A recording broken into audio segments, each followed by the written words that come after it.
Velocity वाले cases हमने कर लिए थे और dy बाई dx वाले भी। ये लास्ट क्लास में क्वेश्चन था।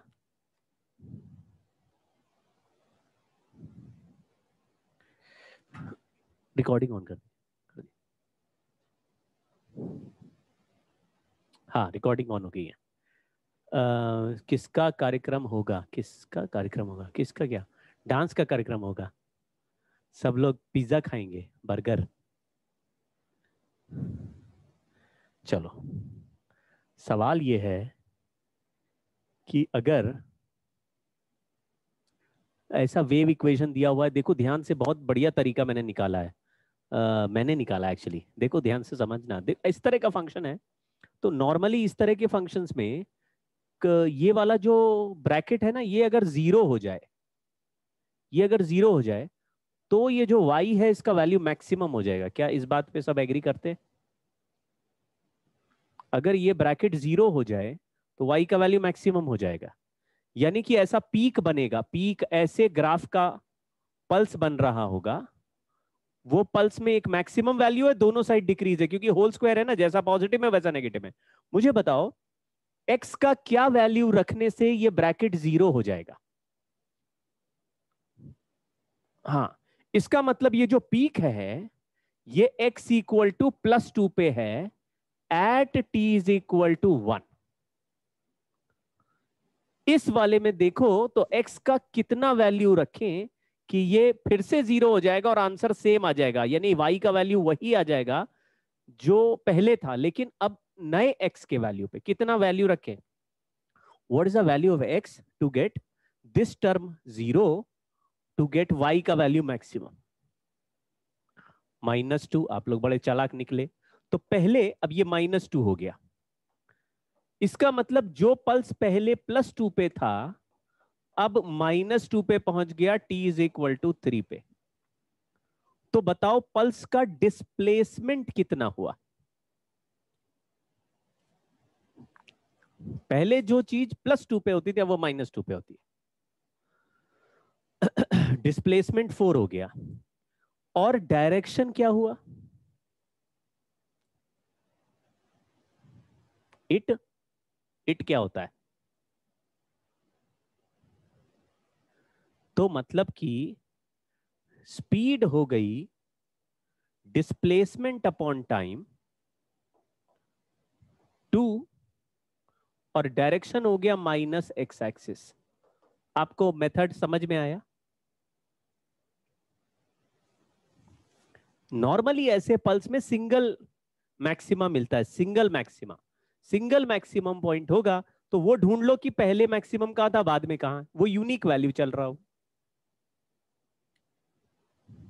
ठीक है भाई, मैंने बताया कि 3-4 तरह के ही फंक्शन है, मेनली वही दिखाई देते हैं। एक तो एक्सपोनेंशियल के अंदर पावर माइनस हो, एक्सपोनेंशियल के ऊपर पावर माइनस हो, और वो ब्रैकेट में या तो होल स्क्वायर लगाओ या मॉड लगाओ। इसमें भी डिनोमिनेटर में एक्स का फंक्शन हो, होल स्क्वायर या मॉड लगाओ, प्लस कुछ और भी लिखा हो, जिससे कि डिनोमिनेटर जीरो ना हो पाए। आपको ये क्वेश्चन समझ में आ गया कैसे सॉल्व किया चालाकी से? ठीक है, आगे बढ़ते हैं बच्चों। ट्रांसवर्स वेव स्ट्रिंग में फॉर्मूला कर ले रहे हैं। देखो, हमने लास्ट क्लास में पढ़ा था वेव वेलोसिटी या speed of wave c depends only on medium. इसमें इंपॉर्टेंट क्वेश्चंस बनेंगे, तो थोड़ा लेकिन तेज चल रहे हैं, इंपॉर्टेंट सवाल लेकिन बनते। इसका एक सवाल पूछा जाता है। हाँ भाई, लास्ट पेज में क्या हुआ?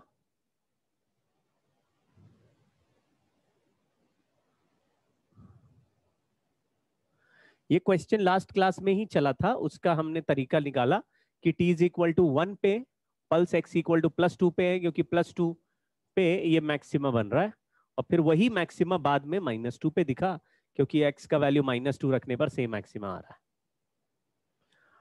हमने ये हेडिंग लिख दो, speed of transverse wave in a string. क्योंकि वेव दो तरह के हम लोग पढ़ रहे हैं, एक स्ट्रिंग में ट्रांसवर्स वेव और हवा में लॉन्गिट्यूड मतलब लॉन्गिट्यूडनल वेव हम लोग पढ़ रहे हैं अलग से। नहीं नहीं नहीं, ये केवल स्ट्रिंग में है। Transverse wave in a string का फॉर्मूला है, केवल मीडियम पर डिपेंड करता है। स्ट्रिंग जो मीडियम है उसमें वेलोसिटी का फॉर्मूला ये है, टी टेंशन है और म्यू मास पर यूनिट लेंथ है। ये रिड्यूस मास नहीं है, कोफिशिएंट ऑफ फ्रिक्शन भी नहीं है, मास पर यूनिट लेंथ। यानी कि अगर जो स्ट्रिंग हम ले रहे हैं उसका मास m और लेंथ l होगा तो m/l हो जाएगी, यूनिफॉर्म स्ट्रिंग है तो m/l। जैसे एग्जाम्पल के लिए, अगर एक बहुत हैवी ब्लॉक एक स्ट्रिंग के नीचे सस्पेंड कर दिया और स्ट्रिंग का लेंथ l है, तो पूछा गया अगर इसमें एक ट्रांसवर्स वेव बना देंगे तो उसका स्पीड क्या होगा। तो स्पीड का फॉर्मूला √T/μ कर दिया, क्योंकि ये हैवी ब्लॉक बहुत हैवी है और स्ट्रिंग का मास बहुत हल्का है, तो स्ट्रिंग के मास की वजह से टेंशन नहीं बनाते हैं, इस ब्लॉक का ही टेंशन ले लेते हैं। तो ब्लॉक का वेट हो गया टेंशन mg अपॉन मास पर यूनिट लेंथ का वैल्यू हो गया स्मॉल m/l। ये आपको समझ में आया? सवाल ये उठता है कि ये फॉर्मूला आया कैसे। इसका भी मेथड है, लेकिन मेथड जानने से कुछ होगा नहीं। फॉर्मूला एनसीईआरटी में ऐसे ही दिया है, मतलब we can derive this formula and it is not given in NCERT. और वो डेरिवेशन ना तो कॉम्पिटिटिव एग्जाम में पूछा जा रहा है, गया है कभी, ना उसकी जिक्र हुआ है, ना ही कभी एनसीईआरटी या बोर्ड में इसके बारे में बात हुई है। तो हम उस रास्ते में नहीं जा रहे हैं, मतलब वो टू मच इंफॉर्मेशन है। फिर भी अगर किसी के मन में इच्छा है कि हमको पता ही चल जाए कि डेरिवेशन क्या हो, कैसे होगा, तो फिर वो मैं अलग से बता सकता हूँ। अभी क्लास के टाइम में उसको डिस्कस नहीं करेंगे, बस जानने की जरूरत भी नहीं है। उतना कोई कमाल डेरिवेशन भी नहीं है ना, बहुत ही लल्लू डेरिवेशन है। हाँ, अलग से पूछ सकते हो, अलग से कोने में। तो वो ऐसे एक्स्ट्रा इंफॉर्मेशन की अभी हम लोग जिक्र नहीं कर रहे। ये वाला मैं कहानी समझ गए? ठीक है, ये क्वेश्चन जरा जल्दी से सॉल्व कर दो। क्वेश्चन नोट मत करो, क्वेश्चन लिखने की जगह छोड़ दो, केवल डायग्राम बना लो। ये डायग्राम बना लीजिए और फिर इसको सॉल्व कर देते हैं। Find speed of wave generated in a string as in the situation shown, assume that the tension is not affected by mass of the cord। यानी ये इतना हल्का है, ये धागा 500 ग्राम का पर मीटर का धागा है, उसका मास पर यूनिट लेंथ ऑलरेडी गिवन है और 220 kg का ये है। तो अभी अभी हमने फॉर्मूला बनाया और assume स्पीड ही पता लगानी है, तो ये तो आसान सवाल हो गया। 20g कर दिया, g का वैल्यू थोड़ी देर के लिए 10 ले लेते हैं, अपॉन मास पर यूनिट लेंथ 500 ग्राम है, यानी 0.5 kg हो गया पर मीटर।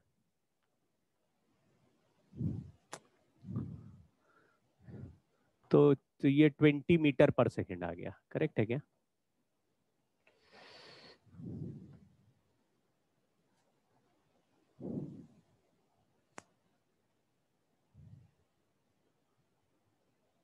ठीक है, लेकिन इसमें कौन सा सवाल आ चुका है और आता है वो मैं आपको सिखाता हूं। उसमें भी मैंने बहुत ही धाकड़ मेथड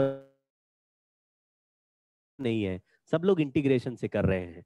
जब मैं बताता हूं तो उसके बाद दुनिया में वो मेथड फैलता है, मतलब तुम लोग अपने बच्चों को और आगे जनरेशन को वो मेथड बताओगे।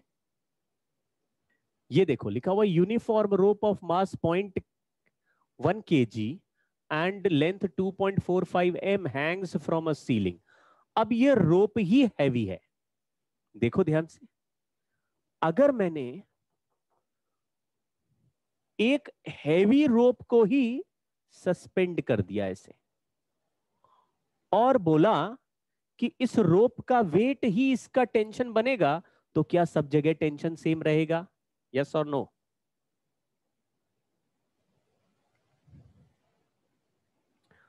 सब जगह टेंशन सेम नहीं रहेगा, इनफैक्ट सब जगह तो अलग अलग रहेगा, टेंशन सबका अलग हो जाएगा। तो टेंशन जब बदल रहा होगा तो जैसे इस रोप का मास m है और लेंथ एल है, ये रोप का ही है, इसमें कोई भी वेट अलग से नहीं सस्पेंड किया। देखो लिखा यूनिफॉर्म रोप ऑफ मास 100 ग्राम या 0.1 kg एंड लेंथ इतना hangs from a ceiling, find speed of transverse wave in the rope at a point 0.5 metre distance from lower end. ये 2.45 मीटर का है और इस पे 0.5 पे रखा है।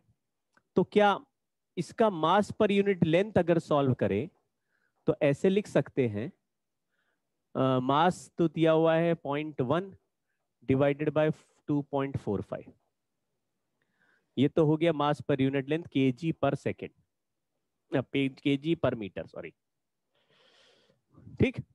दूसरी बात, यहां से 0.5 मीटर ऊपर जाके अगर मुझे स्पीड पूछोगे वेव की, यहां पे कोई ट्रांसवर्स पल्स है उसकी स्पीड पूछोगे, जैसे ऐसे झटका नीचे बना दिया, नीचे झटका बना दिया और ट्रांसवर्स पल्स ऊपर भागेगा, तो यहां का ही टेंशन लेना पड़ेगा।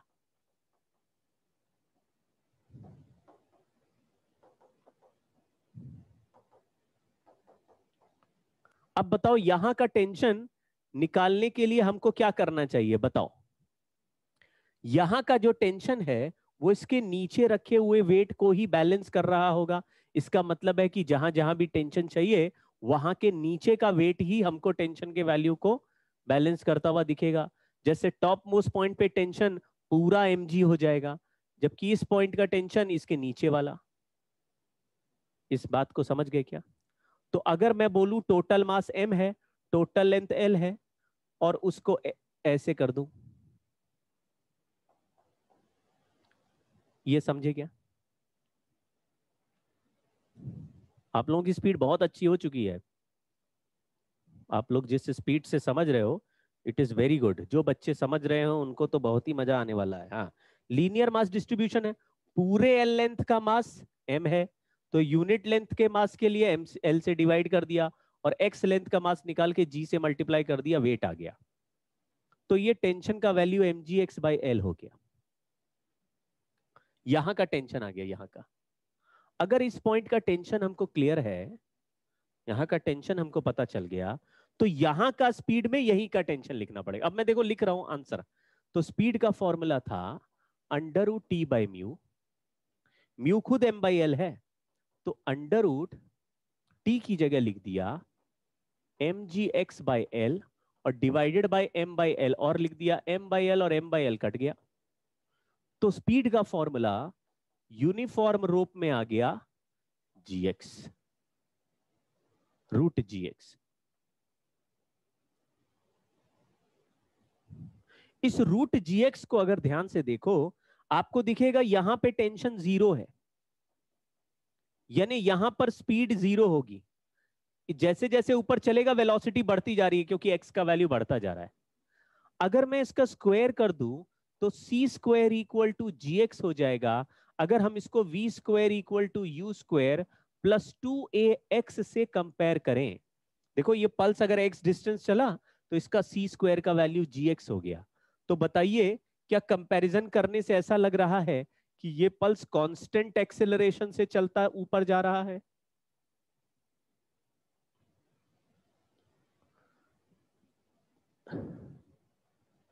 समझ में आया क्या? अगर √gx आ गया, उसको दोनों साइड स्क्वायर कर दिया, c² equal to gx, v² equal to u मतलब इनिशियल वेलोसिटी 0 है, v² इक्वल टू 2ax हमने पढ़ा था। अगर इनिशियल वेलोसिटी 0 होता है तो मुझे ये पता चल गया ये यूनिफॉर्म एक्सेलरेशन है। तो हमने यहां लिख लिया कि wave is moving up with uniform acceleration g/2। आप समझ गए क्या ये g/2 कहां से आ रहा है? अगर 2a का वैल्यू g के बराबर है तो एक्सेलरेशन g/2 हो गया, ये बात समझ गए?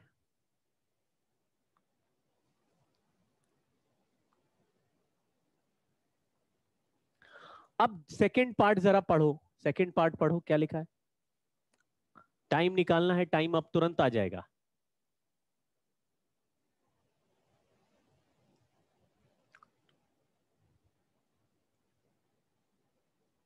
टाइम सॉल्व करो आप लोग, आंसर बताओ। इस पूरे रोप का लेंथ हमको पता है L, और यहां से यहां तक पहुंचने का टाइम निकालना है, लेकिन पल्स जो है एक्सेलरेट करते हुए जा रहा है। तो कौन सा इक्वेशन लगा के टाइम आ जाएगा, बताओ।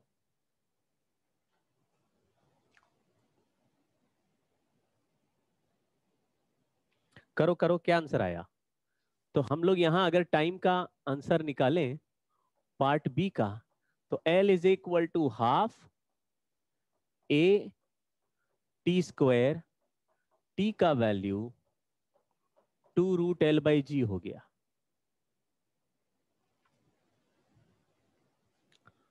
तो सर इसमें आपका क्या मेथड है? वो तो बच्चा भी समझ जाएगा कि एक्सेलरेशन कांस्टेंट है। अनीशा ने पूछा कि दोबारा रिपीट कर दीजिए। देखो, एक यूनिफॉर्म रोप है जो कि सस्पेंडेड है। अब अगर हैवी ऑब्जेक्ट, हैवी चेन को ऐसे टांग दोगे तो उसके हर पॉइंट का टेंशन अलग होगा, क्योंकि उसका वेट ही टेंशन बना रहा है। तो जितना नीचे से ऊपर की तरफ जाओगे तो टेंशन बढ़ता जाएगा, क्योंकि नीचे वाले पॉइंट पर तो कुछ सस्पेंडेड है नहीं। तो जो पॉइंट का टेंशन है वो उसके नीचे के वेट को बैलेंस कर रहा होगा। क्या ये आपने ये बात आपके अंदर फीलिंग में होती है? मतलब can you feel this point कि जिस पॉइंट पर भी टेंशन है उसके नीचे का वेट बैलेंस करेगा? क्यों भाई, कभी देखे हो ये? देखो,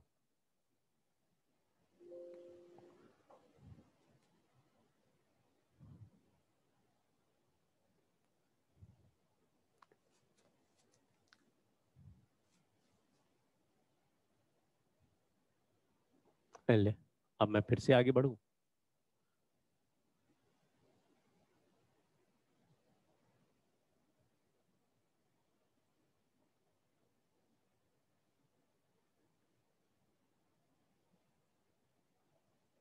हाँ, मैं आपको एक चीज और बताता हूं, किसी किसी को ये चीज पता होगी।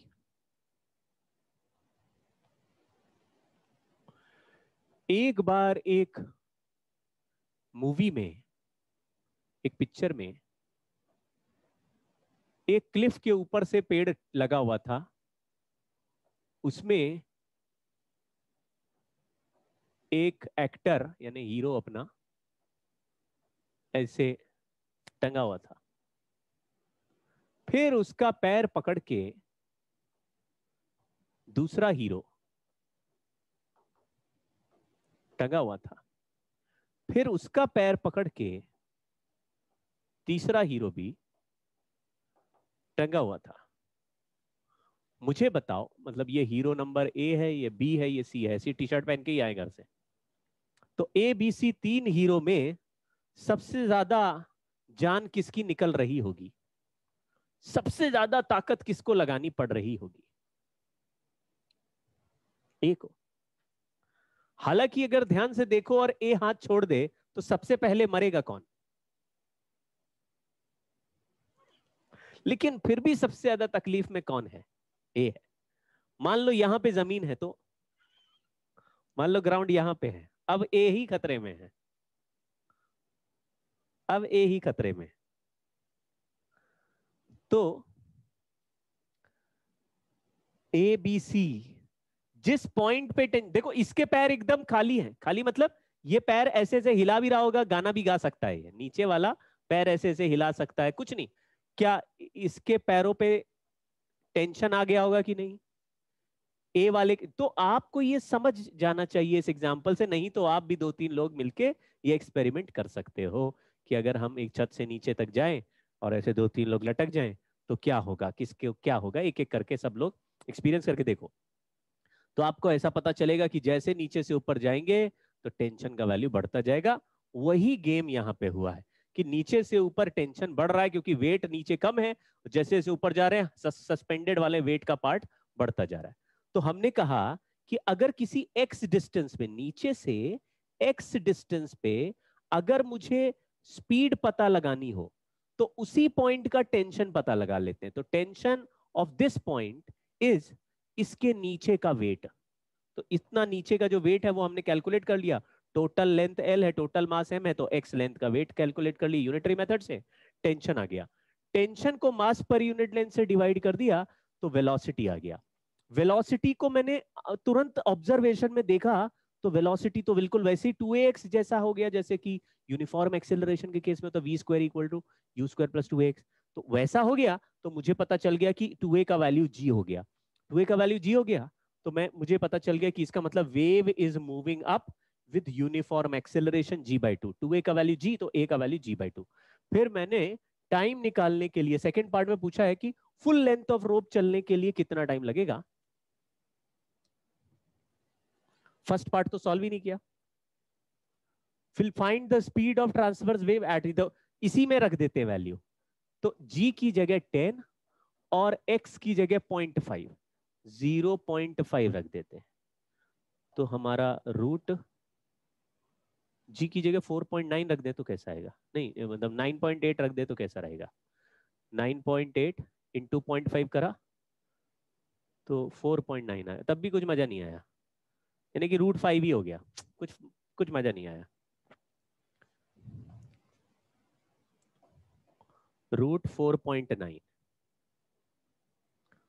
स्पीड हो गई, यहां पे रख देते फिर अब 2 root L by G, L का वैल्यू है 2.45, 2.45 अपॉन जी का वैल्यू है 4.9, ये नहीं 9.8, 9.8 ये कैंसिल कर सकते हैं, ये 1/4 हो जाएगा, 1/4 का रूट हो जाएगा 2, 2 से 2 कैंसिल हो जाएगा तो ये आ जाएगा 1। समझ गए क्या?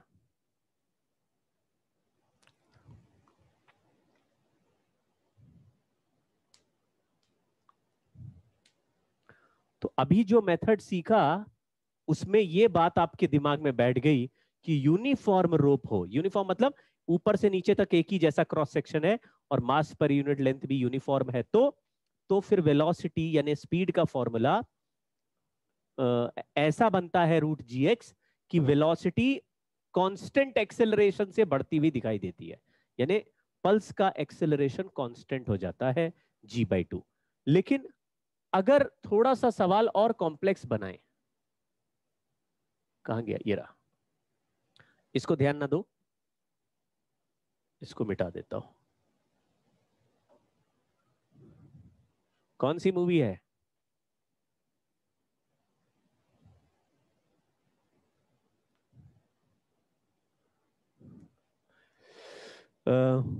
धमाल। धमाल में तो एक के ऊपर एक खड़े रहते हैं और ऊपर वो होता है,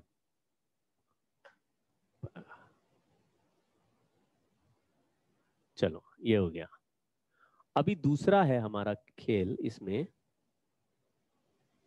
हाँ अगर मान लो क्वेश्चन को थोड़ा सा बदल दूं, ये तो यूनिफॉर्म है लेकिन नीचे भी एक मास m हमने सस्पेंड कर दिया, ये m/l का है और ये दोनों में से कुछ भी छोटा मास नहीं है, every both the masses are comparable, ऐसा नहीं कि यही बहुत हैवी है और रोप बहुत हल्का है, ऐसा नहीं है, ठीक है।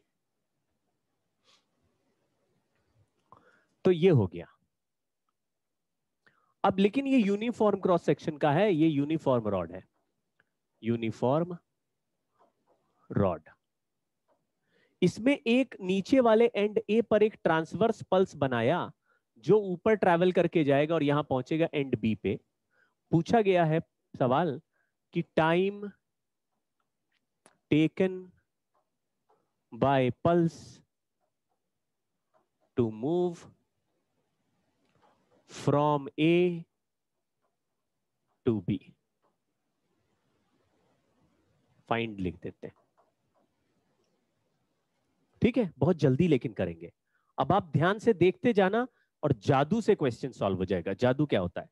हमको पता चल गया कि यूनिफॉर्म रोप होता है यानी क्रॉस सेक्शन एरिया कांस्टेंट है, तो यूनिफॉर्म रोप का मतलब एक्सेलरेशन ऑफ पल्स कांस्टेंट है, और कांस्टेंट एक्सेलरेशन के केस में एवरेज वेलोसिटी निकालना इनिशियल प्लस फाइनल बाय 2 होता है। ये कोई समझा क्या? याद आया किसी को? केटी इक्वेशन नंबर 4, 3 इक्वेशन न्यूटन की थी, उसके बाद 2 3 हमारी केटी इक्वेशन थी। हाँ ये इनिशियल प्लस फाइनल बाय 2। अगर मुझे ए से बी चलाना है तो ए पर स्पीड निकाल लेते हैं। देखो C1 निकाल देते हैं, C1 मतलब V1 प्लस V2, यहाँ पे स्पीड C1 है, यहाँ पहुंचते पहुंचते C2 हो जाएगी। तो देखो लिख रहा हूं मैं, ध्यान से देखना, अगर कोई नहीं समझा तो आंसर मतलब बताना मुझे कि कहां फंस गए। ये C1 निकाला, समझे क्या? C1 समझे? जहां पर स्पीड निकालनी है वहीं का टेंशन अपॉन मास पर यूनिट लेंथ लिख दिया। अच्छा, ऊपर वाले का C2 लिख रहे हैं, C2 हो गया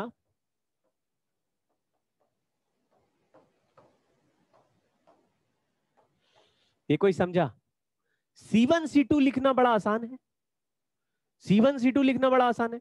हम इसका फंक्शन बनाए, फंक्शन से एक्सेलरेशन निकाले, फिर उसको वी स्क्वायर यू स्क्वायर में रख के करे, क्योंकि यहाँ पे इनिशियल टेंशन जीरो नहीं है तो इनिशियल वेलोसिटी जीरो नहीं है, तो हाफ ए टी स्क्वायर से आंसर नहीं आएगा, UT plus half A T square से आंसर आएगा। समझ गए क्या?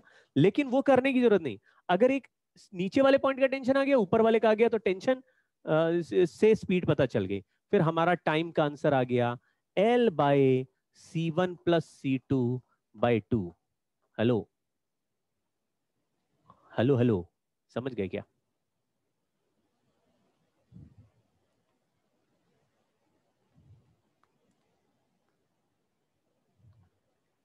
नहीं नहीं, अरे आप समझो ना बात, समझो समझो। क्या यहां पे टेंशन केवल M by L into G X होगा? ये भी तो ऐड होगा। यहां पे tension M by L into G X अकेला थोड़ी ना होगा, वो तो तब था जब नीचे एंड में कुछ नहीं था। याद आ गया क्या? तो यहां पे रूट जी एक्स तो आंसर नहीं आएगा, यहां पे समथिंग प्लस समथिंग आएगा, समथिंग प्लस रूट जी एक्स आएगा।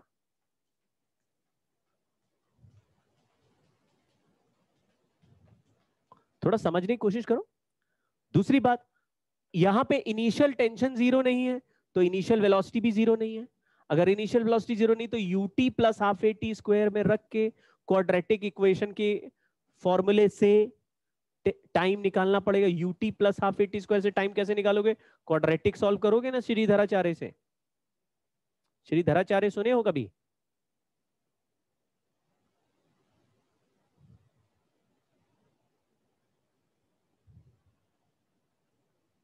हाँ, तो उसको सॉल्व करना पड़ेगा ना। ये तो मैंने डायरेक्ट आंसर पहुंचा दिया आपको। देखो, इनिशियल टेंशन पता है तो इनिशियल स्पीड पता है, फाइनल टेंशन पता है तो फाइनल स्पीड पता है, फिर दोनों को initial plus final by 2 displacement upon average velocity. नहीं समझे? तो ना क्वाड्रेटिक सॉल्व करना पड़ा, ना इंटीग्रेट करना पड़ा। दुनिया इंटीग्रेट ही कर रही है अभी तक, दुनिया इंटीग्रेट ही कर रही है। वेलोसिटी आती है, फिर उसको dx बाई dt करके इंटीग्रेट करते हैं। अरे देख लो ना, अंदर एक्सेलरेशन कांस्टेंट चल रहा भाई, उससे सॉल्व कर लो। लेकिन एक्सेलरेशन कांस्टेंट है, इनिशियल वेलोसिटी आ गई तो फिर तो धराचार्य लगाना पड़ेगा। नहीं, अभी तो एवरेज वेलोसिटी से सॉल्व हो जाएगा। अरे minus B plus minus under root B square minus 4ac by 2a, अंग्रेजों, वो फॉर्मूले को बोलते श्री धराचार्य फॉर्मूला। हजारों साल पहले ही ये बन गया था, हमारा क्वाड्रेटिक इक्वेशन सॉल्व हो चुका था हजारों साल पहले। ज्यादातर फॉर्मूले इंडिया में ऑलरेडी बन चुके थे, अंग्रेजों ने बाद में बनाए। लेकिन सारे बाद में जो किताबें बटी, अंग्रेज अलग अलग कंट्री में गए तो अपने लोगों का नाम लेंगे, तुम्हारे नाम लेंगे। तुमको लगता है कि हम सब ब्रिटिश वाली पढ़ रहे हैं, क्रेडिट नहीं मिला। हाँ, अच्छा बेटा। लेकिन अब तो हम लोग धुआं उठाए पड़े हैं। अब देखो, इंडियन सब जगह पहुंच लेते हैं, धुआं उठा दे रहे हैं।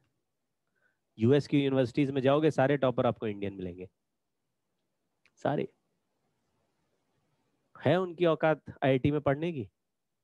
एक को बुला तो फेल होते होते परेशान हो जाएगा। हमारे यहाँ आते कुछ फॉरेन एक्सचेंज पे स्टूडेंट्स आते हैं आईआईटी में, कम नंबर पे उनका एडमिशन होता है, 10 साल फेल होते।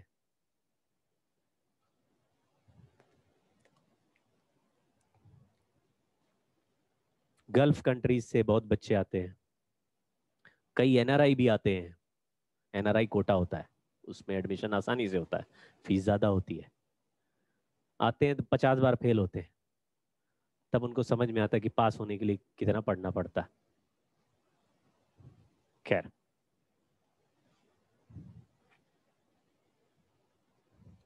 अरे पढ़ाई का लेवल सब जगह अलग है भाई। सब जगह बच्चे मन के सच्चे खेलो बेटा।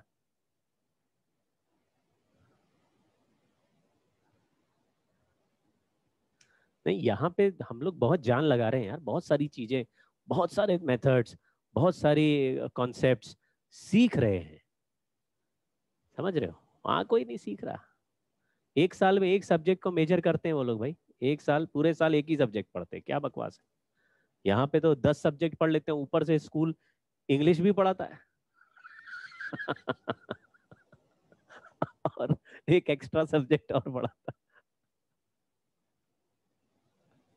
खैर, ये हो गया। हालांकि मैंने इसके आगे भी मैं चला गया हूं। इसके आगे मतलब मैं आपको एक चीज और बोलता हूं। अगर एक क्वेश्चन के हिसाब से कर देते हैं, लीनियर डेंसिटी, ये मैं डिस्कस करना नहीं चाह रहा था लेकिन आप सोचना इसमें मैंने जो लिखा, linear density of rod is mu is equal to K X, और जो है ऐसे रॉड सस्पेंडेड है, ये एंड को x इक्वल टू 0 बोल दिया, इसको x इक्वल टू एल बोल दिया। के एक्स का मतलब समझ गए? कोई भी पॉलिनोमियल फंक्शन हो, कोई भी पॉलिनोमियल फंक्शन होना चाहिए। मतलब या तो के एक्स हो, के एक्स स्क्वायर हो, के एक्स क्यूब हो, के एक्स का पावर 4, 5, 6, 7, कुछ भी हो ऐसा। तो ऐसा पॉलिनोमियल डायरेक्ट फंक्शन है, डायरेक्टली प्रोपोर्शनल वाला, तो भी एक्सेलरेशन कांस्टेंट हो जाएगा। कांस्टेंट है तो g/2 आया, अगर वेरिएबल हुआ तो g/3, g/4, g/5 ऐसे चलेगा, क्योंकि इंटीग्रेट करोगे आप उसके लिए तो kx dx का इंटीग्रेशन करने पे kx² इस तरह से बनना पड़ेगा। मैं जो बोल रहा हूं उस पर थोड़ा समझना। मान लो यहां से x डिस्टेंस ऊपर जाके मैंने सोचा टेंशन निकाले, तो तुम कहोगे यहां का वेट निकालना पड़ेगा पहले, तो वेट को 0 से x तक मास को इंटीग्रेट करना पड़ेगा। तो जो dm होता है आपको याद होगा, वो म्यू इंटू dx होता। वैसे तो पहले इसका नाम लैम्डा होता था, याद आया क्या? लैम्डा होता था। तो हम लोग लीनियर में लैम्डा dx कर देते थे, एरिया वाले में सिग्मा dA, वॉल्यूम वाले में रो dV।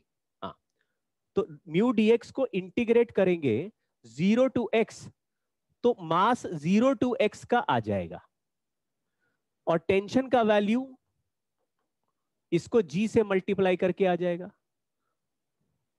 तो अगर यहां kx लिख दूं, kx लिख दूं, तो kx dx का इंटीग्रेशन g के साथ 0 टू x करेंगे तो x dx हो गया kx² 2g।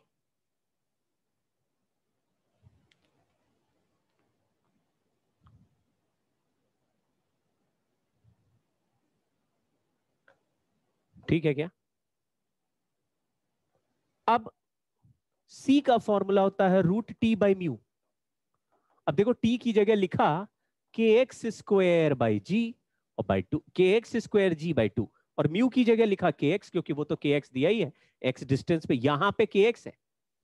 हर जगह वैल्यू अलग है, तो जहां पर पूछा वहीं का टेंशन और वहीं का मास पर यूनिट लिखा, तो इस जगह पर स्पीड का फॉर्मूला आ गया। इस जगह पर, सब जगह नहीं, इस पर्टिकुलर पॉइंट पे which is x distance above. kx और kx काटो तो क्या आंसर आ गया बताओ?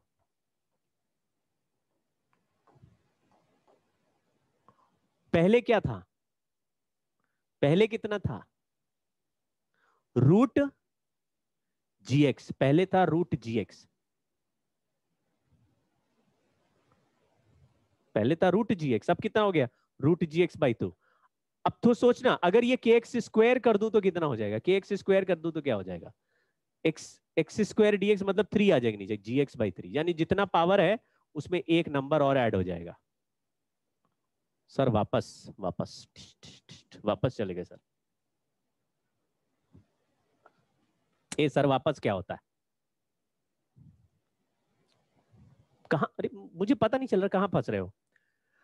मास पर यूनिट लेंथ kx दे दिया, kx का मतलब है हर जगह डेंसिटी बढ़ती जा रही है। यानी नीचे हल्का हल्का मसाला है, ऊपर मसाले की डेंसिटी बढ़ रही है, ऊपर भारी भारी ऑब्जेक्ट है, ऊपर भारी है, नीचे हल्का है। तो अगर मैंने कहा कि इसमें वेलोसिटी निकालो, तो तुम वेलोसिटी का फॉर्मूला होता है √T/μ। तो टेंशन कैसे निकालोगे, अभी तो बोला। देखो, एक आदमी है, उसके नीचे एक और आदमी है, तो इस सेकंड आदमी के हाथ में टेंशन कैसे निकालोगे? सेकंड आदमी के हाथ में टेंशन कैसे निकालोगे? थर्ड आदमी का वेट ले लोगे? अरे नहीं भाई, जहां पे टेंशन चाहिए उसके नीचे का वेट लोगे ना। तो हमने बोला ये जहां पर भी टेंशन पूछ रहे हो, उसके नीचे कितना वेट है उसको हम कैलकुलेट करेंगे। लेकिन ये तो मास बदलता जा रहा है, डेंसिटी वेरिएबल है, तो हम वेट कैसे निकालेंगे? सीधा यूनिटरी मेथड तो लगेगा नहीं। तो यूनिटरी मेथड नहीं लगेगा, तभी तो हमने पता किया कि डीएम का वैल्यू होता है लैम्डा डीएक्स। अब ये पुरानी बातें अगर भूलोगे तो तुम तो झंडू वैसे ही हो जाओगे, डीएम और फिर जी। डीएम मतलब छोटा मास, हमने इसके बीच में एक छोटा मास ले लिया डीएम, और इस डीएम डीएम डीएम डीएम को 0 to x सारे डीएम ऐड कर दिए, तो इतने का वेट आ जाएगा। तो 0 to x इंटीग्रेट कर दिया, kx²/2 इंटू जी हो गया। अब यहां पर रख दिया कि एक्स डीएक्स का इंटीग्रेशन x²/2 होता है। ये सब कहानी में मुझे मत घिसना सर, ये कैसे x²g/2, kx से डिवाइड कर दिया, म्यू kx है, t kx²g/2, kx काटो, gx/2। यानी क्या ऐसा लग रहा है एक्सेलरेशन हो गया g/4?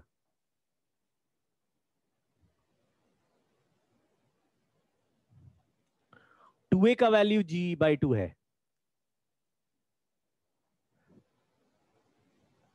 अरे हाँ बोलो ना। हाँ, अगर मैं यहां kx² लिख दूं तो तुम कहोगे 2 की जगह 3 आ जाएगा। अगर kx का पावर n लिख दूं तो तुम कहोगे यहां पे क्या आएगा बताओ? अगर k इंटू एक्स का पावर n पॉलिनोमियल फंक्शन हो तो यहां क्या नंबर आएगा बताओ? n+1, बिल्कुल सही। लेकिन एक्सेलरेशन कांस्टेंट है, एक्सेलरेशन कांस्टेंट है, एक्सेलरेशन कांस्टेंट है। तो अगर ऐसा सवाल भी, पॉलिनोमियल अभी बना नहीं है, लेकिन अगर बनाए कुछ ऐसे करें तो भी ज्यादा घबराने की बात नहीं है। अगर आपके दिमाग में है तो आप खड़ाक से कांस्टेंट एक्सेलरेशन लेके सॉल्व कर पाओगे। इसमें g/4 हो गया। अगर यहां से यहां पहुंचने का टाइम पूछा तो l = ½ a t²। समझ गए क्या?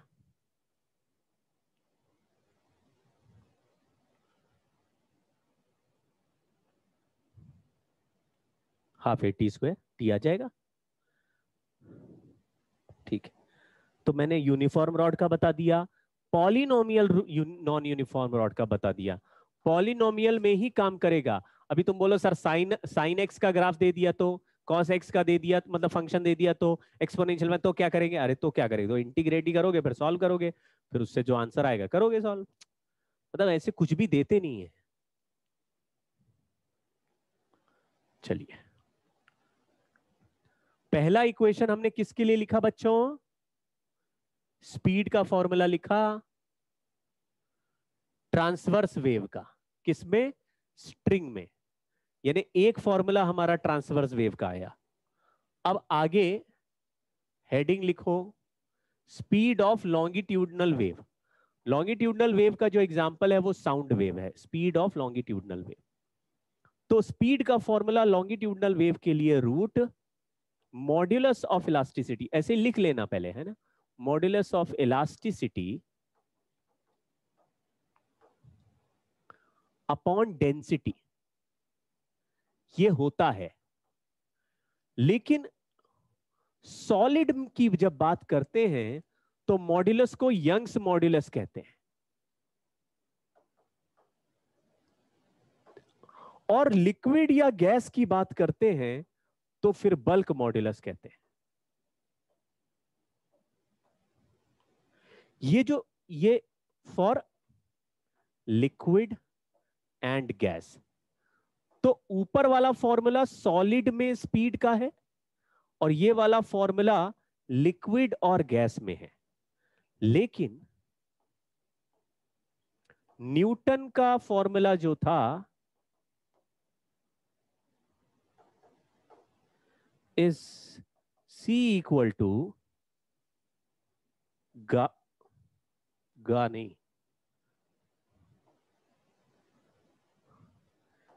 P/ρ। जो बी बाय रो है, न्यूटन ने बोला बल्क मॉडुलस एयर के लिए या गैस के लिए पी होता है। ये गलत था अजम्पशन।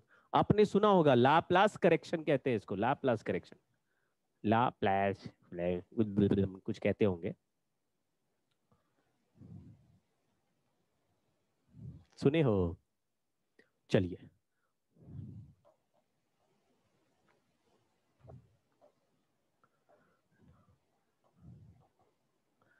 लैप्लास करेक्शन क्या है कि बल्क मॉडुलस का वैल्यू पी नहीं, बल्क मॉडुलस का वैल्यू गामा इंटू पी होता है। तो वो लगा कि जब स्पीड का फॉर्मूला बनाया तो गामा पी बाय रो हो गया। ये गामा है, गामा, गामा मारेगा, और पी बाय रो को लिख दिया R T by molecular mass. ये मॉलिक्यूलर मास है, तो आंसर बना gamma R T by M. ये किसके लिए लिखा है? गैस के लिए। कौन सी गैस? आइडियल गैस के लिए। यानी कि अगर साउंड आइडियल गैस में चलेगा तो ये वाला फॉर्मूला लगाएंगे, अगर साउंड लिक्विड में चलेगा तो लिक्विड का बल्क मॉडुलस दिया होगा वो लगाएंगे, डेंसिटी भी लिक्विड की लेंगे। तो अलग अलग मटेरियल में चलेगा तो अलग अलग आंसर आएगा, सबका सेम नहीं आता। ठीक है। लेकिन फिर हमने ट्रांसवर्स वेव का केवल उसमें क्यों लिखा था थ्रेड में? क्योंकि ट्रांसवर्स वेव केवल सॉलिड में चल सकती है, लिक्विड और गैस में नहीं। लॉन्गिट्यूडनल वेव मॉलिक्यूल के पास दूर कंप्रेशन रेयरफैक्शन पे है, वो तीनों में चल सकती है।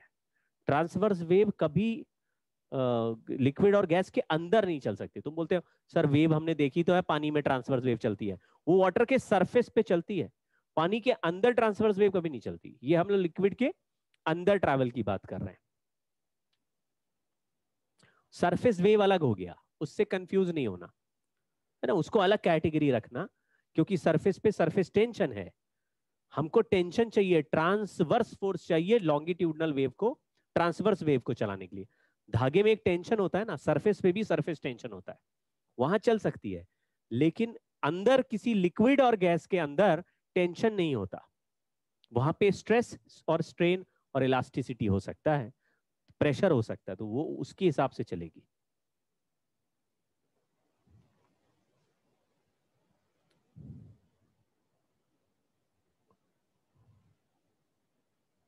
हाँ, आप तीनों फॉर्मूले लिख लो तो हमारे को स्पीड के 4 फॉर्मूले याद हो गए।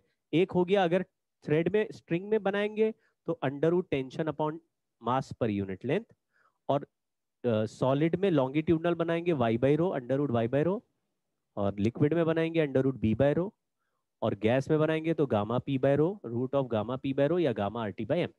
बहुत सिंपल फॉर्मूला बेस्ड इसमें क्वेश्चन बनते हैं, बहुत फॉर्मूला बेस्ड क्वेश्चन बनते हैं। ये एम जो है मॉलिक्यूलर मास है, और इसको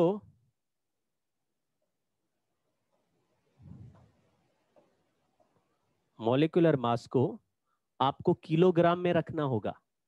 नॉर्मली ग्राम में हम लोग इसको लेके चलते हैं। चलिए, इसका कोई एग्जाम्पल नहीं है, मैं इसके एग्जाम्पल बाद में आपको कराऊंगा। मे बी नेक्स्ट क्लास में हम लोग बहुत सारे केवल क्वेश्चन सॉल्व करेंगे इसके, नेक्स्ट क्लास में। मतलब अभी क्लास खत्म नहीं हुआ, नेक्स्ट क्लास में, मतलब नेक्स्ट क्लास में इसके सवाल कर लेंगे, ये कह रहा हूं।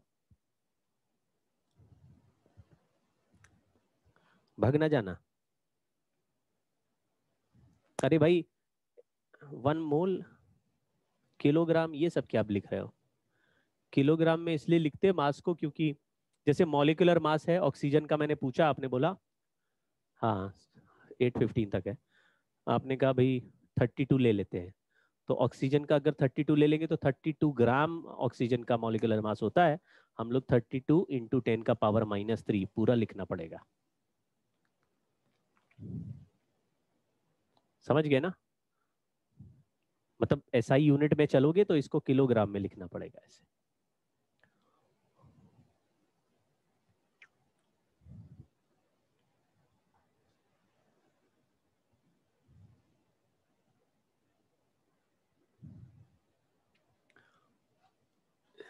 इसको और ध्यान से देखो बच्चों, ये भी एक बड़ा छुपा दबा कुचला कॉन्सेप्ट है।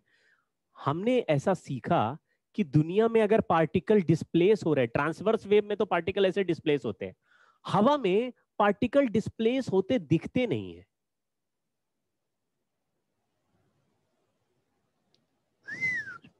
लॉन्गिट्यूडनल वेव में पार्टिकल के डिस्प्लेसमेंट होते तो हैं, लेकिन कई बार दिखते नहीं। लेकिन चलो दिखते हैं नहीं दिखते हैं, वेव तो होती है।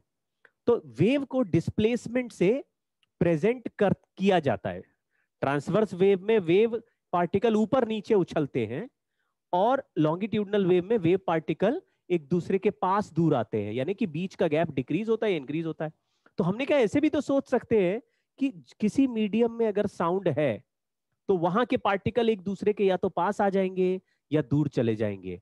तो हम लोग डिस्प्लेसमेंट की इक्वेशन बना के वेव को रिप्रेजेंट करते हैं, वो तो हो ही चुका है। लेकिन अगर पार्टिकल पास आए या दूर जाए तो उनके बीच के सेपरेशन बदलने से पास आने वाले पार्टिकल के बीच का प्रेशर बढ़ जाएगा, और जो पार्टिकल दूर चले गए वहां पे प्रेशर घट जाएगा। यानी जहां पे कंप्रेशन आ गया वहां पे प्रेशर नॉर्मल से थोड़ा बड़ा हो जाएगा। तो अगर हम एक डिटेक्टर ऐसे देखो, हमारे कान में भी उसी तरह से साउंड आता है, प्रेशर डिफरेंस यहां पे पहुंचता है तो हमारे ईयर ड्रम वाइब्रेट होते हैं। डिस्प्लेसमेंट ऑफ पार्टिकल तो है ही, वो प्रेशर डिफरेंस के थ्रू भी ट्रैवल करता है। तो हमने एक ऐसा वेव बनाने की कोशिश किया जो वेव को हम बोलेंगे प्रेशर वेरिएशन वेव। फिर से सुनो इसका लॉजिक क्या है। जिस तरह से डिस्प्लेसमेंट के टर्म्स में वेव को रिप्रेजेंट कर रहे थे, वेव के चलने से मीडियम का पार्टिकल डिस्प्लेस होता है, तो वेव को डिस्प्लेसमेंट से रिप्रेजेंट कर दिया। इसी तरीके से वेव के चलने से मीडियम का प्रेशर भी चेंज होता है, तो वेव को प्रेशर से भी रिप्रेजेंट कर सकते हैं। तो देखते जाइए, प्रेशर वेव बना रहे। ये प्रेशर एक्चुअली वेरिएशन वेव है, क्योंकि प्रेशर बदल जाएगा वेव की वजह से। पार्टिकल वेव नहीं होती, डिस्प्लेसमेंट वेव होती है, यानी पार्टिकल खिसक गया। ऐसे प्रेशर वेव की जगह प्रेशर, आपका स्क्रीन की जगह किसी और का स्क्रीन आ रहा बार बार है।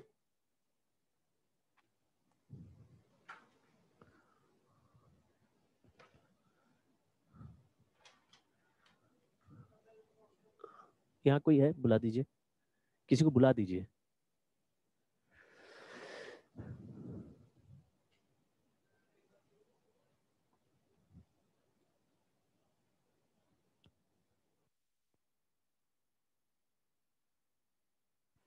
किसी को और 20 स्क्रीन आ जा रहा है यहाँ पे, मतलब आ रहा है, बच्चों को दिख रहा है। वो आप क्रॉस चेक कर लो जरा, क्या उधर का इधर कुछ इंटरफेरेंस होता है क्या?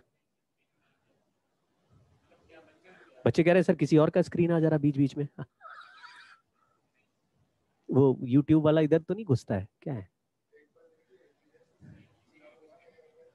चलो कोई बात नहीं।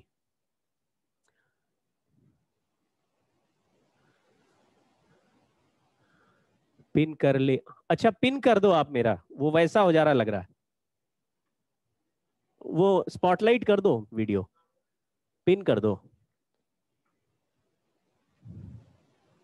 हाँ बच्चों, मन के सच्चों, हम लोग जो ये प्रेशर वेरिएशन का इक्वेशन, प्रेशर वेरिएशन का इक्वेशन लिख लेते हैं। ध्यान से देखते जाना। मान लो वेव का इक्वेशन है, देखो जब कोई इक्वेशन नहीं होता तो डिफॉल्ट इक्वेशन क्या होता, साइन वाला, समझ गए? तो हमारे पास ऑलरेडी कोई इक्वेशन है नहीं, तो हमने किसका इक्वेशन लेके चल रहे, तो प्रेशर वेरिएशन का इक्वेशन भी इसी के डिफॉल्ट पर उससे बनाएंगे, ठीक है? और वही याद करके जाना है, इसमें कोई गड़बड़ नहीं करना। तो प्रेशर देखो बदलता कैसे है। अभी हमने देखा था कि अगर बल्क मॉड्यूलस बी हो, ये लॉन्गिट्यूडनल वेव के लिए है, ओनली फॉर लॉन्गिट्यूडनल वेव। बताओ क्यों? क्योंकि मीडियम के पार्टिकल पास दूर लॉन्गिट्यूडनल में ही होते हैं। ये बात समझ पा रहे हो? तो जल्दी आगे बढ़ रहे हैं। बल्क मॉड्यूलस का फॉर्मूला होता है delta P upon minus delta V by V. ऐसा सुना है कभी?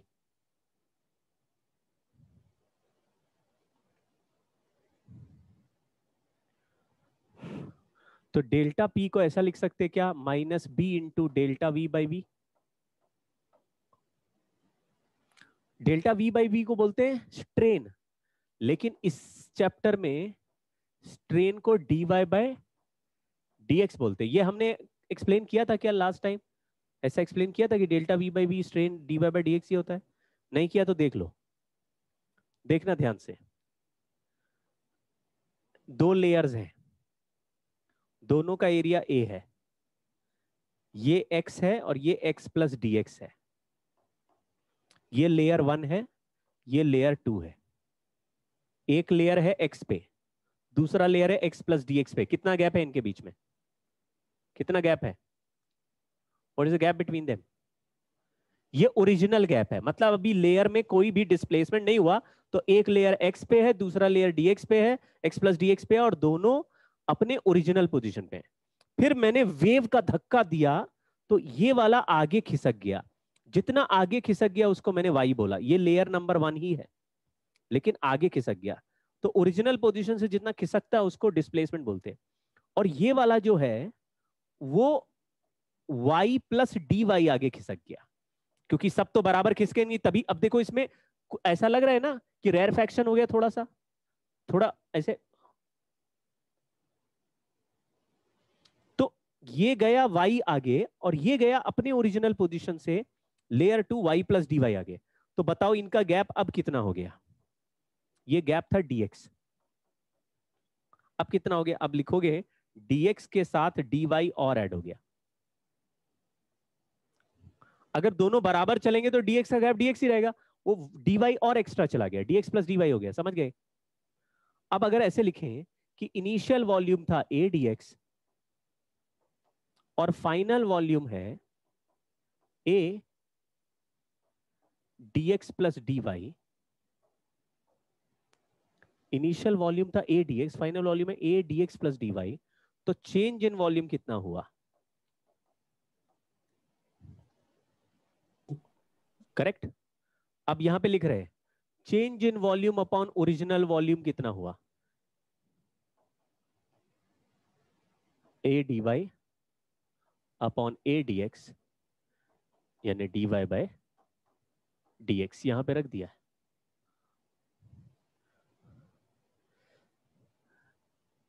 मतलब ये ऐसा है कि प्रूफ कर देने से आपके मन में शांति हो जाती है। ऐसे थोड़ी ना कोई आपसे प्रूफ करा रहा है, आपके अंदर शांति छा गई। शांति कैसे छा गई? हमने बोला डेल्टा वी वाई भी जो स्ट्रेन होता है वही D Y by D X होता है। तो तुम कहोगे हैं ये कैसे, हैं ये कैसे, जबरदस्ती कुछ भी मान लेते हैं, अपने हिसाब से आंसर निकाल दे। नहीं, साइंस ऐसे बना रहा है तो हमने भी ऐसे बना दिया है। कोई प्रॉब्लम हुई क्या? कोई प्रॉब्लम नहीं। अब इसको यूज कर लेते हैं। तो B minus B into D Y by D X. अब देखो इस इक्वेशन को ध्यान से देखो, इसको हम यहां सॉल्व कर रहे हैं। तो मैंने ये लिखा कि डेल्टा पी का value minus B D Y by D X है। तो क्या इसको एक्स के रिस्पेक्ट में डिफरेंशिएट कर सकते हैं? ऊपर वाले इक्वेशन को डिफरेंशिएट करेंगे तो ये के बाहर आ जाएगा। तो लिखा delta P is equal to minus B A K cos K X minus omega T plus 5। कोई समझा क्या? तो देखो delta P is equal to minus delta P nought. Minus की चिंता नहीं करना है, माइनस की चिंता नहीं करना है, लेकिन लिख दिया delta P is equal to minus delta P not और sine, sorry, cos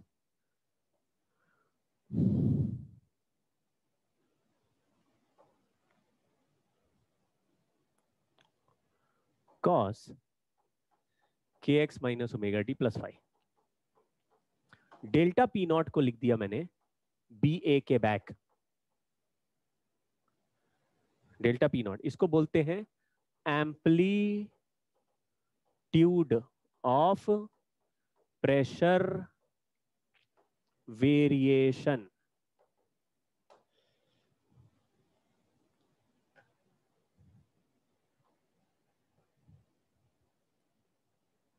amplitude of pressure variation.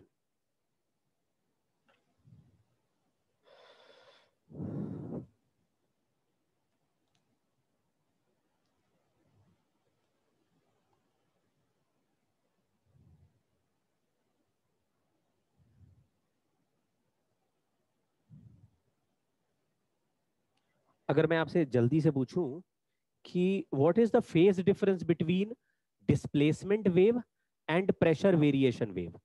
ऐसा वेव का इक्वेशन जिसमें प्रेशर बदलते हुए हमने बनाया है और जिसमें डिस्प्लेसमेंट के टर्म्स में बनाया, दोनों लॉन्गिट्यूडनल वेव को रिप्रेजेंट कर सकते हैं, but what is the phase difference between them? Pressure और डिस्प्लेसमेंट की इक्वेशन में क्या डिफरेंस है? फेज अलग अलग है। कितना अलग है? आप बोलोगे π/2, क्योंकि एक इक्वेशन अगर मैंने साइन का लिखा तो दूसरा डिफरेंशिएशन की वजह से हो जाएगा कॉस। साइन और कॉस में कितने फेज डिफरेंस है? π/2। तो एक एक अगर प्लस, मतलब एक अगर वन प्लस माइनस वन चलेगा तो दूसरा जीरो चलेगा, पहला वाला जीरो चलेगा तो दूसरा +1 या -1 चलेगा। गेम समझे क्या? तो इससे क्या हम ये बता सकते हैं कि किसी भी वेव में अगर वाई एक्स का ग्राफ दिया हो, तो देखो जरा, ये नोट कर लो। कर लिया क्या? इसको नोट कर लो भाई जल्दी से, 2 मिनट है।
हुई गवाह? हाँ, इसमें मैं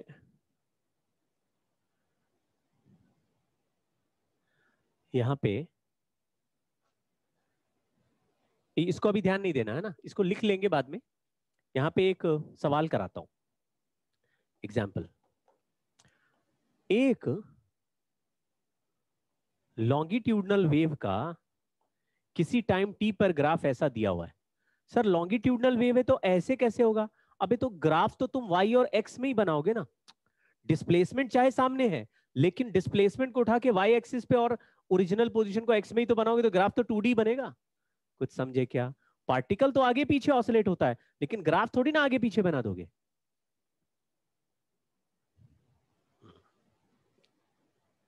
तो ये पार्टिकल के डिस्प्लेसमेंट का ग्राफ है लॉन्गिट्यूडनल वेव का। ट्रांसवर्स में क्या खास बात होती है? ये ऐसा दिखता भी है, और लॉन्गिट्यूडनल में ऐसा दिखता नहीं है, लेकिन ऐसा बनाना पड़ेगा। ग्राफ तो ऐसे ही बनेगा, ये वाई एक्स का ग्राफ दिया हुआ। इसमें कुछ पॉइंट मैंने पॉइंट आउट करे, ए, फिर बी, सी, डी, 4 पॉइंट हमने लिए। फिर ई तो रिपीट हो जाएगा, ई तो ए ही हो जाएगा, करेक्ट है। A B C D 4 point है। हमने बोला बताओ मैक्सिमम कंप्रेशन कहां पे है और मैक्सिमम रेयरफैक्शन कहां पे है। इसके साथ ये भी पूछ सकते हैं, find point of, point of, फिर ऐसे लिख सकते हैं point of maximum pressure, point of minimum pressure. तो आपको ये पता चल जाएगा कि अगर कंप्रेशन है तो मैक्सिमम प्रेशर है और रेयर फैक्शन है तो मिनिमम प्रेशर है। ये बात रिलेट कर पा रहे हो, अपने दिमाग में पहचान पा रहे हो? या तो ऊपर वाला सवाल पूछ लो या नीचे वाले पूछ लो, एक ही बात है। पहले मैक्सिमम कंप्रेशन अगर निकाला तो कंप्रेस्ड एयर में प्रेशर बढ़ जाएगा, और जहां रेयर फैक्शन होगा, जहां दूर होंगे लेयर्स, वहां पे प्रेशर कम हो जाएगा। तो ऊपर वाला या तो सवाल मिलेगा या नीचे वाला मिलेगा, कोई भी मिले।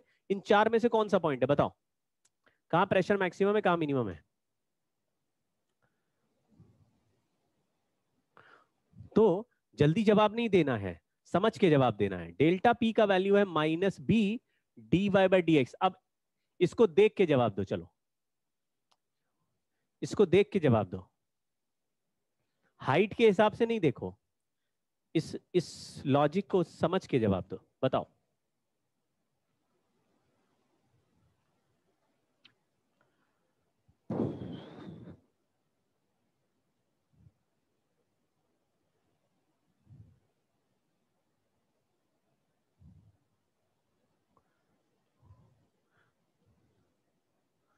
अच्छा, अगर ए पर टेंजेंट ड्रॉ करें तो slope dy by D X slope होता है, dy by D X Y X graph का स्लोप होता है। तो स्लोप यहां पे मैक्सिमम आ रहा है, सी पर भी मैक्सिमम आ रहा है। यहां पे ए पर स्लोप पॉजिटिव है कि नेगेटिव है? ए पर स्लोप पॉजिटिव है। अगर मैं उसमें एट ए लिखूं तो D Y by D X is positive and maximum. तो अगर मैं मैक्सिमम पॉजिटिव नंबर रखूंगा तो आंसर डेल्टा पी ए का वैल्यू नेगेटिव आ जाएगा। अगर नेगेटिव वेरिएशन हो गया है, यानी कि चेंज नेगेटिव हो गया, डेल्टा पी नेगेटिव, तो अगर चेंज नेगेटिव हो गया है तो यहां पे प्रेशर डिक्रीज हो गया कि इंक्रीज हो गया? नेगेटिव चेंज है। तो ए को बोलेंगे मिनिमम प्रेशर,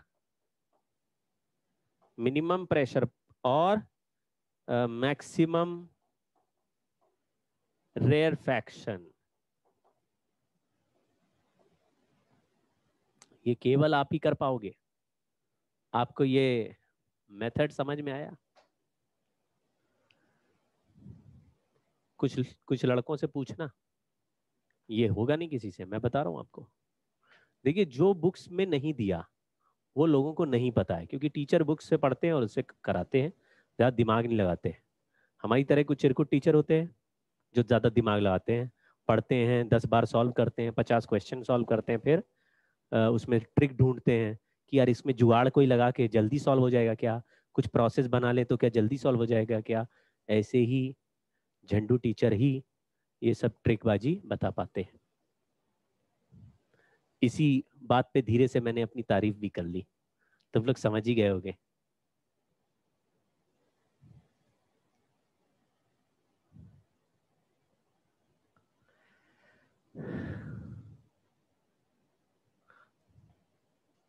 दूसरों की बुराई करने से तो अच्छा है अपनी थोड़ी बहुत तारीफ कर लो। दूसरों की, अरे वो उसको क्या आता है, वो क्या पढ़ाएगा, वो सब नहीं, गलत बात नहीं। राम राम राम।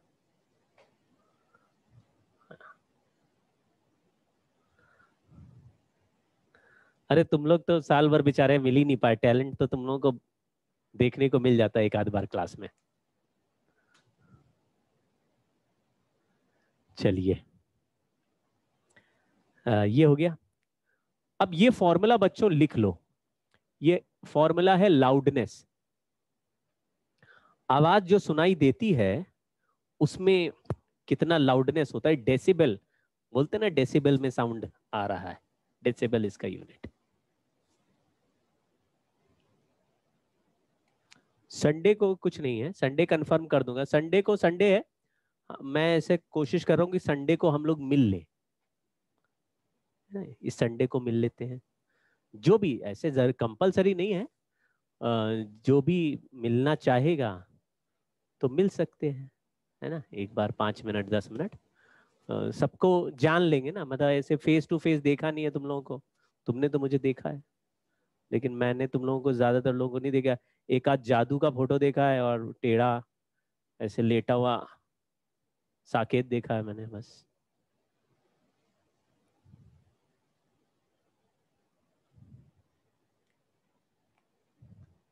लाउडनेस क्या है? ये आई इंटेंसिटी है, इंटेंसिटी। अगर मैं आपको कहूं, अगर मैं आपको कहूं कि intensity of sound 10⁻³ watt per metre square है, मैंने आपको बोला 10⁻³ वॉट पर मीटर स्क्वायर है, तो ये कितना लाउड है साउंड, मतलब समझ रहे हैं?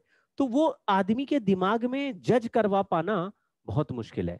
अगर मैं आपको ये बोलूं कि जो मिनिमम से मिनिमम साउंड हमारे कान को सुनाई देता है उसकी intensity 10⁻⁻12 what per metre square होती है, मतलब अगर इससे भी कम इंटेंसिटी है तो वो तुम्हारे लिए साउंड ही नहीं है, तुम्हारे कान को कोई फर्क ही नहीं पड़ेगा। मैं जो बोला उसका थोड़ा सेंस बना क्या? नॉर्मल इंसानों के लिए, मतलब कुछ इंसान भी इंसान अलग टाइप के होते हैं। जैसे आपने देखा होगा कि एनिमल्स बहुत कम साउंड पे भी रिएक्ट करते हैं, यानी कि बहुत दूर से बहुत हल्की भी आवाज होगी, एनिमल रिएक्ट करते हैं। अगर आप ये ट्राई करना, आप अपने घर के बाहर देखोगे अगर कोई गाय नहीं दिख रही तो 4-5 बार आ बोलना, बस ऐसे नॉर्मल टोन में भी, तो कहीं कोई दूर गली से चलती हुई गाय आ जाएगी। हाँ, कुत्ते का अलग है, कुत्ते का अलग है, कुत्ते का आ नहीं है, गाय का आ है। गाय को वो पता है आ। कुत्ते को तो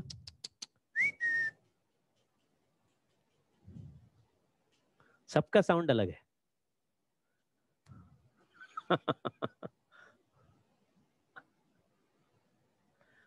तो नहीं, ऐसे तो कुछ भी ऐसे आप आपस में बात कर रहे तो नहीं आते, उनको पता है कि क्या शब्द सुन के आना है।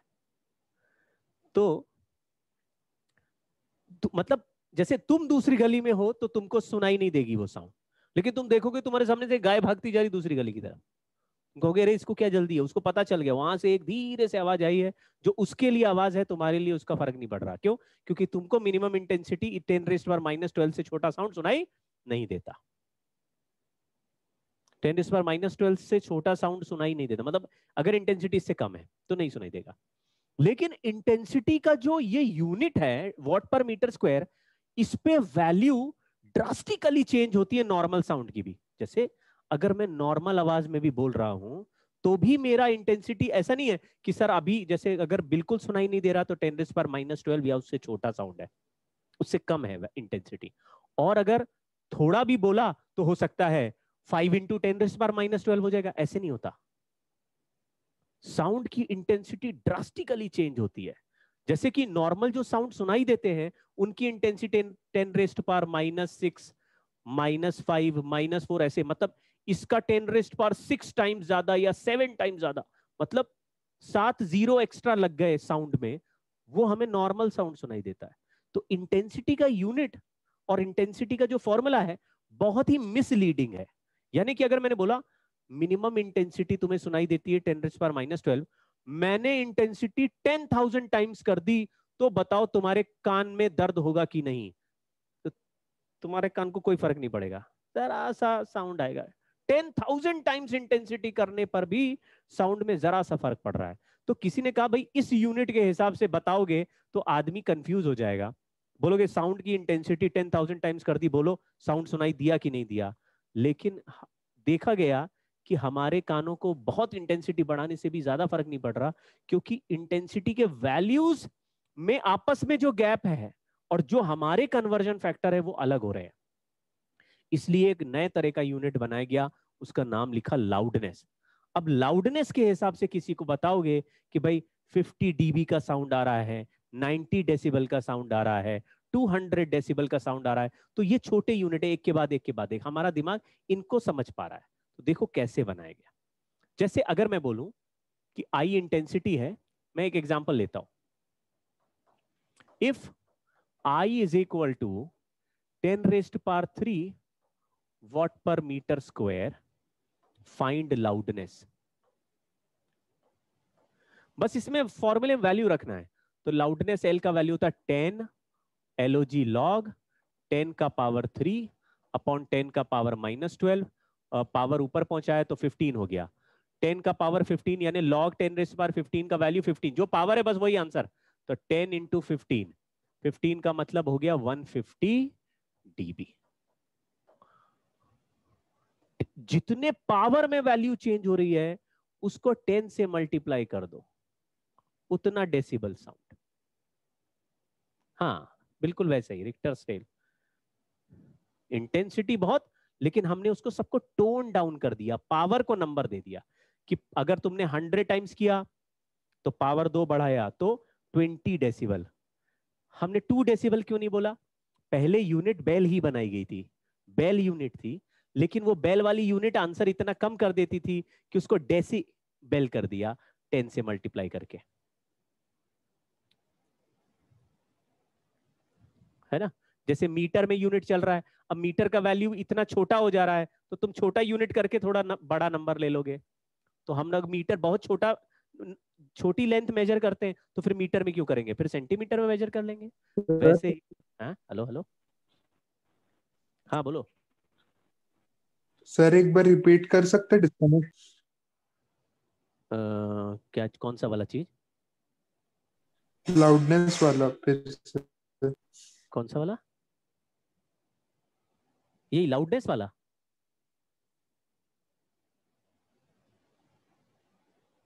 हाँ लाउडनेस वाला, ठीक है। लाउडनेस क्लियर नहीं आ रही थी, ठीक है, मतलब ज्यादा लाउडनेस होगी। देखिए मैंने, ये एक लॉजिक पकड़ो भाई, इसको कोई समझना नहीं है, फॉर्मूला रटना है। फॉर्मूला याद कर लो, इसमें आई नॉट का वैल्यू फिक्स है, आपको ये भी याद कर लेना है। याद करो, याद करो, दोनों याद करो। लेकिन क्वेश्चन में आपको आई दिया होगा, आई क्या है, किसी भी साउंड का कोई करंट इंटेंसिटी दिया होगा, बोलेगा इसका लाउडनेस स्केल में कितनी लाउडनेस है, तो आप जो जो इस यूनिट पे वैल्यू दिया है उसको ऊपर रख दोगे, नीचे रख दोगे 10⁻12 को, ये फिक्स है नीचे वाला नंबर। ऊपर वाला नंबर क्वेश्चन में दिया होगा, उससे पावर का जो वैल्यू बनेगा, लॉग से पावर बाहर आ जाएगा और लॉग 10 का वैल्यू 1 हो जाएगा, तो आपको लाउडनेस डेसिबल में आ जाएगा। हम लेकिन मैं आपको वो लॉजिक बता रहा था कि हमने ये बनाया क्यों, इंटेंसिटी जैसे कि कम इंटेंसिटी है, वो साउंड कमजोर है, जिसकी जैसे मैं चिल्लाऊंगा तो इंटेंसिटी ज्यादा हो गई, मैं धीरे धीरे बोल रहा हूं इंटेंसिटी कम है, तो धीरे बोलना कम इंटेंसिटी, ज्यादा बोलना ज्यादा इंटेंसिटी है, तो हम लोग इंटेंसिटी सुन के ही बता देंगे कि भाई ये इंटेंसिटी ज्यादा है तो इसकी साउंड हमें, हमारे कान को हर्ट करेगी। ऐसा पता लगाना या समझना थोड़ा मुश्किल हो रहा था, क्यों? क्योंकि इंटेंसिटी का वैल्यू हजारों लाखों टाइम्स बनाने से भी साउंड उतना लाउड नहीं होता है जितना हमें प्रॉब्लम करे, तो हमने उसके पावर वाली चीजों को नंबर में कन्वर्ट करके एक नया स्केल बना दिया। तो अगर मैं अलग अलग इंटेंसिटी के साथ ग्राफ बनाऊं, कि मैं बढ़ती इंटेंसिटी का कोई ग्राफ बना रहा हूं, तो इंटेंसिटी स्केल पे ऐसे बढ़ती है, मतलब जरा सा लाउडनेस बढ़ा तो इंटेंसिटी ड्रास्टिकली बढ़ती है। तो अगर मैं धीरे से ऐसे धीरे बोलूं, हेलो, फिर हेलो, फिर हेलो, हेलो, ऐसे अलग अलग इंटेंसिटी में बोल रहा हूं, तो ऐसा नहीं हो रहा मैंने हेलो बोला तो इंटेंसिटी 1 है, हेलो बोला तो 2 हो गई, हेलो 3 हो गई, हेलो 4, ऐसे नहीं हो रहा। हो सकता है ये 10⁻1 हो रही हो, ये 10⁻5 हो रही हो, ये 10⁻7 हो रही हो, ऐसे बढ़ती है, पावर ड्रास्टिकली बढ़ती है। लेकिन वो 10,000 20,000 टाइम भयंकर वैल्यू बढ़ रहा है, हम उसको टोन डाउन करके छोटा बनाना चाह रहे हैं, तो हमने नया स्केल बना दिया लाउडनेस का, और लाउडनेस को डेसिबल में कर दिया। तो पटाखा फूटता है, हमने बोला 200 डेसिबल का साउंड आ रहा है, 400 डेसिबल का साउंड खतरनाक हो गया, अब हमने अपने कान का एक लिमिट बना लिया कि भाई 100 डेसिबल हमारा कान का सेफ लिमिट है, 100 डेसिबल तक साउंड आ रहा है तो हम ठीक है, 90 डेसिबल तक ठीक है, और 100 के ऊपर का साउंड आ रहा है तो अगर ज्यादा देर एक्सपोजर रहेगा तो हमको प्रॉब्लम होगी। तो इस तरह से स्केल का हमने अपने लिए सेफ्टी बना ली, समझ गए क्या? तो जो बहुत ज्यादा साउंड में, जैसे एयरक्राफ्ट के आसपास रहते हैं या बहुत ट्रैफिक में रहते हैं या हेलीकॉप्टर के अंदर वो पायलट रहता है, तो वो हेडफोन लगाए रहते हैं ना भाई, हाँ हेडफोन लगाए रहते हैं ना, कि साउंड का इंटेंसिटी कम हो जाए, लाउडनेस कम हो जाए। चलो आज के लिए इतना ही बच्चों, अब नेक्स्ट क्लास में अ, अभी भी हम लोग पावर इंटेंसिटी में नहीं पहुंच पाए, काइनेटिक एनर्जी है, फिर पावर, फिर डेंसिटी, इंटेंसिटी। याद रखिएगा ये जो आगे की 4 हेडिंग है, ये केवल फॉर्मूला लिखना है हमको, उसमें कुछ डेराइव नहीं करेंगे, फॉर्मूला लिख के कहानी खत्म, फिर आगे मेन चलेगा, फिर वीडियो आएंगे, फिर वीडियो। सर हाँ जी, sir k is equal to 2 pi by lambda को एक बार एक्सप्लेन कर देंगे क्या? हाँ यहां कर देता हूं धीरे से। देखो अगर yx का ग्राफ बनाया तो ये लेंथ कितनी होती है, मत बोलो लैम्डा होती, मैंने बता दिया, हे यहां से यहां तक। अच्छा बताओ, अगर ये साइन फंक्शन है तो यहां से यहां तक एंगल कितना होता है, फेज कितना होता है,